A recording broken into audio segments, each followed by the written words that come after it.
ডাউকি একটা শহর তামাবিল স্টেশনের পাশেই। হুম এই হুম হুম। শহরটি কিন্তু হাজার বছর ধরে টিকে আছে। আমরা তো এই শহরটাতে কখনো খবর শুনি না যে ডাউকি শহর পাহাড়ি বর্ষণে ধসে এখানে এত লোক মারা গেছে। কিন্তু আমাদের দেশে অপেক্ষাকৃত ছোট পাহাড়, টিলা, এগুলো ধসে মানুষ মারা যায় এবং এগুলো ধসে ব্যাপক ক্ষতি হয়। কেন? প্রশ্নটা হচ্ছে, আমরা পাহাড়গুলোর উপর অত্যাচার করি, পাহাড়কে রাইট। পাহাড়ের মতো থাকতে দেই না। এইটাই হচ্ছে সবচেয়ে দুঃখজনক। যেই হুম। লোকগুলো থাকার জায়গা নেই, তারা প্রভাবশালীদেরকে টাকা দিয়ে এখানে ঘরদোর তুলে থাকে। তারাও জানে যে এই প্রভাবশালীরা আবার নিচের মাটি কেটে নিয়ে চলে যাচ্ছে, আমরা যে কোনো মুহূর্তে ধসে পড়বো। আসলে মূল জায়গাটা হচ্ছে এইখানে যে আর্থ রাজনৈতিক দুর্বৃত্তায়নটা হচ্ছে পাহাড়কে ঘিরে, এই দুর্বৃত্তায়নটাকে বন্ধ করতে হবে। এই প্রভাবশালীদের এই অপকর্মটিকে বন্ধ করতে হবে। সিলেটের একটা টিলার ধসে বাবা মা ও সন্তানের মৃত্যু হয়েছে, একই পরিবারের সবাই মারা গেছে, তিনজনই। তো এই বিষয়টা অনেক দুঃখজনক, অনেক মর্মান্তিক। একটা পরিবার পুরা শেষ হয়ে গেল এটা, এবং আত্মীয় স্বজন আরো যারা বেঁচে আছে তাদের জন্য অনেক দুঃখজনক। কিন্তু আমি যেটা আপনার কাছে প্রশ্নটা তুলতে চাই যে এই ঘটনাটা কিন্তু আজকেই প্রথম ঘটেছে, নট দ্যাট, বা গতকালই প্রথম ঘটেছে, নট দ্যাট। এইটা আমি যখন সাংবাদিকতা শুরু করছি তখন থেকে আমি দেখছি, এবং সবচেয়ে হলো এই সময়টায়, এই মে জুন জুলাই, এই সময়টায় হয় কি, বৃষ্টি হতে থাকে, এবং বৃষ্টি হওয়ার পর পাহাড় ধস হয়, এবং এই পাহাড়ের নিচে অবৈধভাবে যারা বাস করে তাদের তাদের পরিবার একদম আমি তো একবার 2004 সালে অর্থমন্ত্রীর ইন্টারভিউ নিতে গিয়েছিলাম সিলেটে, সেইখানে গেছি। মানে কতগুলি পরিবার যে স্ম্যাশ হয়ে গেছে, একদম চাপা পড়ে ওই জায়গায় গিয়ে আমার ভয়ঙ্কর লাগছিল। তো সেই সময় দেখছি যে অবৈধভাবে কিভাবে করে রয়েছে, এবং প্রতি বছরই মারা যাচ্ছে, কিন্তু তারপরেও কিন্তু এদেরকে সরানো যায় না। এদেরকে মানে এরা কিভাবে ওই জায়গায় থাকে।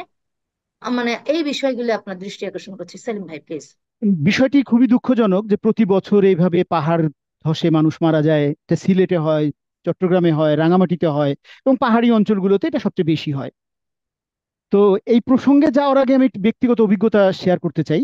আমি গত কিছুদিন আগে, এই গ্রীষ্মের মধ্যেই, গরমকালে বা বর্ষায় সিলেটে খুব ভালো লাগে, কিন্তু আমরা গিয়েছিলাম গরমের সময় বা রোদের সময়। তো সেইখানে আমি দেখেছি যে জাফলং এর ওই পারেই হচ্ছে ভারত, মাঝখানে ছোট্ট একটি নদী। সেইখানে কিন্তু মেঘালয়ের বিশাল পাহাড়ের একদম মানে আমার নিজেরই মনে হয়েছে যে এই শহরটা কিভাবে টিকে আছে। ডাউকি, ডাউকি একটা শহর তামাবিল স্টেশনের পাশেই। হুম এই হুম হুম। শহরটি কিন্তু হাজার বছর ধরে টিকে আছে। কই, এই শহরটা তো ধস হয় না। আমরা তো এই শহরটাতে কখনো খবর শুনি না যে ডাউকি শহর পাহাড়ি বর্ষণে ধসে এখানে এত লোক মারা গেছে। আমরা কিন্তু এরকম কোনো খবর শুনি না। কিন্তু আমাদের দেশে অপেক্ষাকৃত ছোট পাহাড়, টিলা, এগুলো ধসে মানুষ মারা যায় এবং এগুলো ধসে ব্যাপক ক্ষতি হয়। কেন? প্রশ্নটা হচ্ছে, আমরা পাহাড়গুলোর উপর অত্যাচার করি, পাহাড়কে রাইট। পাহাড়ের মতো থাকতে দেই না। হুম। আমরা পাহাড়ের পাদদেশের মাটি কেটে মানে বিক্রি দুর্বৃত্তরা করে মাটি দেয়। কেটে বিক্রি করে দেয়। এখন আপনি যদি পাহাড়টা তো তার ভিত্তির উপরে দাঁড়িয়ে থাকে, আপনি ভিত্তিটাকেই যদি ক্ষতিগ্রস্ত করে ফেলেন, ভিত্তিটাকেই যদি আপনি কেটে নড়বড়ে করে দেন, তাহলে ও তো নিচের দিকেই নামবে, ও তো নিজেকে ধরে রাখতে পারবে না। তা এছাড়া আছে এখন একটা তাহলে, গাছ গাছ কাটা, আরেকটা হচ্ছে হ্যাঁ, যে গাছ কেটে ফেলি। পাহাড়গুলোর থেকে গাছ কেটে নেয় চুরে, সামগ্রিকভাবেই চোরাকারবারিরা। সামগ্রিকভাবেই আমরা পাহাড়ের যে ভারসাম্য রক্ষার জন্য যে ন্যাচারাল যে নিয়মটা আছে, ন্যাচারাল যে রুলস আছে, সেই রুলসটাকে আমরা ভায়োলেট করি প্রতিনিয়ত। কিভাবে আমরা পাহাড়ের গায়ের গাছগুলো কেটে ফেলি, আমরা পাহাড়ের পাদদেশের মাটি কেটে ফেলি, অনেক সময় পাহাড়ের পাশের আরেকটা টিলা কেটে ফেলি আমরা, যে কারণে পাহাড়গুলো তার যে ব্যালান্সের জায়গাটা এটা তারা ধরে রাখতে পারে না। এটা রাইট। পাহাড়ের দোষ না, এটা হুম হুম। নেচারের দোষ না, দোষটা হচ্ছে, বা এখানে যারা মানুষের। থাকছে তাদেরও দোষ না কিন্তু।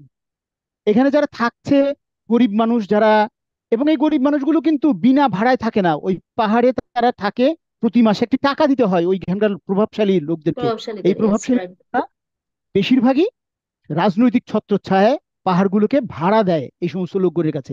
এইটাই হচ্ছে সবচেয়ে দুঃখজনক, যে এই হুম। লোকগুলো থাকার জায়গা নেই, তারা প্রভাবশালীদেরকে টাকা দিয়ে এখানে ঘরদোর তুলে থাকে।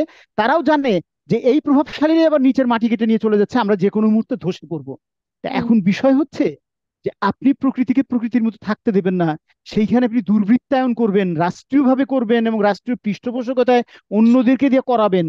আবার আপনি এদেরকে মাইকিং করে বলবেন আপনারা সরে যান।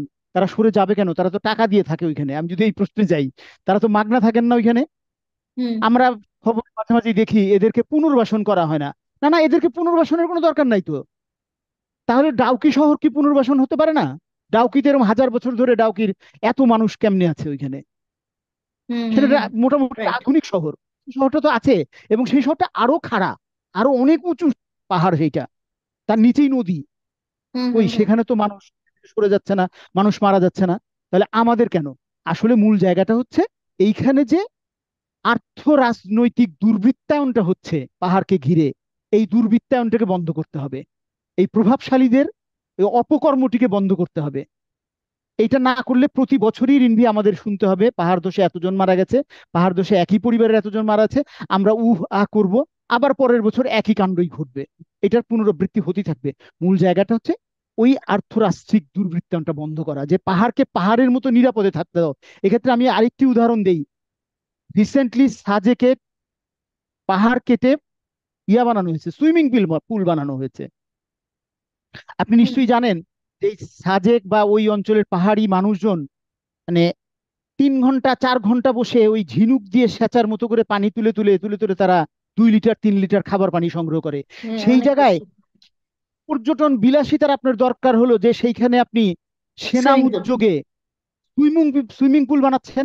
এই সুইমিং পুলটি করতে আপনাকে পাহাড় কাটতে হয়েছে, পাহাড়কে ইমব্যালেন্স করে ফেলেছেন আপনি। এখন যদি এই বর্ষাতে কাছের পাহাড়গুলো ধসে পড়ে, এবং সেখানে সে পাহাড়ে হয়তো মানুষজন কম, ক্ষয়ক্ষতি আরেকটু বেশি হবে ওইখানে সাজেকের মতো জায়গায়।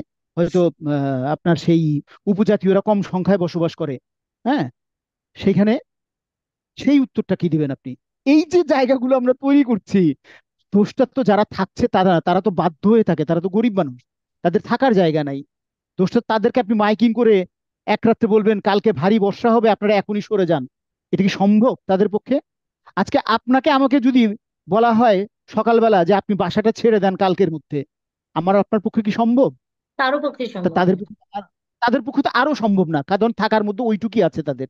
সেখান থেকে ওইটাকে ওই বোচকা নিয়ে যে একটা কুলি ভাড়া করে বা মজুর ভাড়া করে সরবে, এই টাকাও তো তাদের নাই। তা আপনি দোষ দেবেন তাদেরকে যে তারা ওইখানে থাকে? মানে সেই আমার মনে পড়লো, রোনাল্ড রিগান যখন ক্ষমতায় আসলেন তখন তাকে বিবিসি প্রশ্ন করেছিলেন মানে নিউ ইয়র্কে হোমলেস নিয়ে, যে হোয়াই দে আর হোমলেস। তখন হুম। রিগান তার সেই নায়কোচিত ভঙ্গিতে বলেছিলেন, হোমলেস বাই দেয়ার চয়েস। তা আমার রাষ্ট্রটি কি বলতে চান যে পাহাড়ের পাদদেশে যারা থাকেন এটা তাদের চয়েস? সেটাই। সেটা তাদের মোটেও চয়েস না, এবং এটা মানে আমাদেরই রাষ্ট্রের দুর্ভাগ্য এবং আমাদের রাষ্ট্রের ব্যর্থতা যে আসলে এখন পর্যন্ত এই পাহাড়ের পাদদেশে যে এদের থাকতে হয়, এরকম রিস্ক নেই। এবং না, প্রভাবশালী আপনার ঠিক আছে কথা যেটা, আপনার, প্রভাবশালীদেরকে অনুদান দিয়ে হ্যাঁ, হাতে পায়ে ধরে, এবং তারাও ওখানেও কিন্তু শুধু ভাড়া দিয়ে থাকেই যে তাই নয়, এরা হাতে নির্যাতিতও পায়ে হয় ধরে কিন্তু থাকতে হয়। ভীষণ হ্যাঁ ভাবে হ্যাঁ হ্যাঁ, এই ভীষণ ভাবে। প্রভাবশালীদের কাছে। হুম। যাই হোক, তো এই আমরা প্রভাবশালী তৎপরতাটা আমাদের বন্ধ করবে আসলে কে? আমরা এটা কি? আলোচনা করি, আপনারা দুই বলছিলেন যে আমরা আলোচনা করি, আরেকটা ইস্যু আসলে ওটাই চলে যায়। আমাদের আলোচনা ছাড়া কি আসলে আমাদের কোনো হ্যাঁ, মানে আর কি তারপরেও করণীয়? তারপরেও করবে তো কথা বলতে আসলে হবে। রাষ্ট্র, তাই না? না, যা। তারপরেও কথা বলতে হবে। কেননা এই কথাতেই রাষ্ট্রের যত ভয়। হ্যাঁ, সেই। আর ঠিক কথাতেই আছে। কথাতেই জনগণের জয়, কথাতেই জনগণের জয়, কথাতেই রাষ্ট্রের ভয়। তারপরেও হ্যাঁ, কথা জারি রাখতে হবে, সোচ্চারণ জারি রাখতে হবে, শুধু কথা বললে হবে না। আসলে এই ধরনের অনৈতিকতা, এই ধরনের দুর্বৃত্তায়নের বিরুদ্ধে আসলে সোচ্চারণটা জারি রাখতে হবে, এর বিকল্প আসলে নাই। আসলে আমাদের হাতে নেই, কারো সবাইকে হাতেই নেই। এই সরকারের এটাই মানে এই দিকটা দেখুক, এটাই আমাদের প্রত্যাশা থাকবে। আপনারা ভালো প্রত্যাশা। থাকুন, সুস্থ থাকুন, দেখা হবে আবার। আসসালামু আলাইকুম, আল্লাহ সবাইকে হাফিজ। শুভেচ্ছা।